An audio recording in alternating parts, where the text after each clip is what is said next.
Tama ba itong nararamdaman kong sama ng loob sa asawa ko? O baka masyado lang akong nag-iinarte? Feeling ko kasi tumatanda siyang paurong. At feeling ko hindi na nga marunong magpakatatay, hindi pa marunong magpakaasawa. In short, maging haligi ng tahanan. 15 years na kaming nagsasama at merong 4 na anak. 3 babae at 1 lalaki. Ang panganay ko ay 14 at ang bunso namin ay 8 years old pa lang. Madami na akong pinagpasensyahan at inintindi sa kanya pero para ngayon lang ako susuko sa kanya. Gusto ko nang umalis kaso paanong mga bata, wala kaming ibang uuwian. Kung meron man ay ayoko namang makisiksik pa. Ang dami niyang pag-uugaling hindi ko naiintindihan. Online assistance ako at online seller din. Nag-uukay ako since 2020. Ako lahat ang nagastos sa bahay at wala naman kaming binabayarang bahay at tubig. Kundi pang baon, pang kain lang sa araw-araw at may motor na hinuhulugan na ako lang ang nagbabayad. Kasi ako lang ang may kita sa ngayon pero okay lang. Kasi natulong naman siya sa pagdi-deliver at pakikipag-meet up ko. Ang nakakainis sa kanya ay sobrang linis niya sa bahay. Ayaw niya ng kalat na kahit na pag-uukay ko nayayamot siya. Sabi ko wag niyang pag-initan yun dahil yun ang pinagkakakitaan namin. At alam naman niya na madalas ay busy ako kaya siya na lang ang naglilinis. At pag naman nakakaluwag-luwag ako sa oras hindi naman kailangan pa akong utusan. At isa rin naman ako na ayoko rin sa kalat. Kahit mga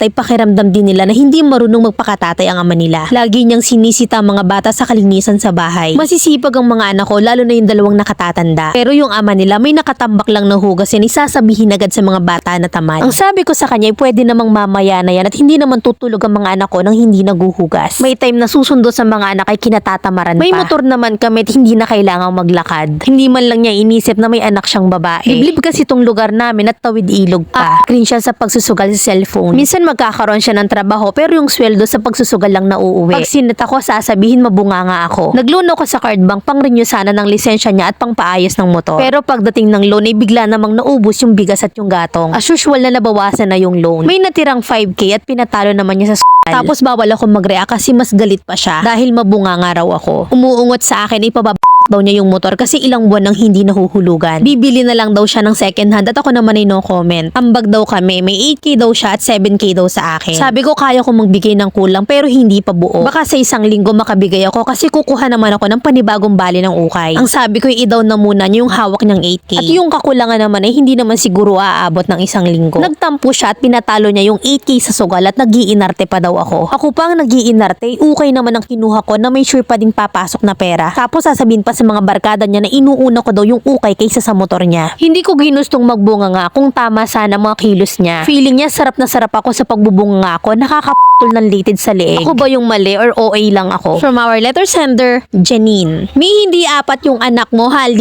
Panganay ang asawa mo. Bukod sa malinis sa bahay ay wala na akong makitang maganda sa asawa mo. Wala nang ambag, hindi na makatulong financial ay sakit pa ng ulo. Maibigan, hindi maalam mag-mature. Wala nang ang concern sa'yo ay wala rin ba sa anak mo? Ang lakas pang magsukli, wala namang inaakyat sa pamilya at malamang nauunahin mo yung business mo kasi yan ang nagpapakain sa inyo. At hindi pag-iinarte yung nararamdaman mo, nangungonsumi ka na sa sitwasyon nyo. Kasi spoiled pa sa anak mo ang lagay total naman wala kang taka sa sitwasyon. Kasi ang dami mo ring rason. Kasi kung ako ata, nakaya ko namang buhay ng mga anak ko at ako lang din naman ang nagtataguyod mag-isa. Bakit pa ako magtitiis, magtsatsaga? Pinaparamdam mo rin kasi yung kahinaan mo sa kanya At ramdam niya na hindi mo kayang bumitaw kaya ginagawa rin ng asal. Iparamdam mo't ipakita mo na kaya mo kahit wala siya. Baka doon ay magtanda. Pag ganyan siguro yung asawa ko, baka tubuan ng bari ko sa ko.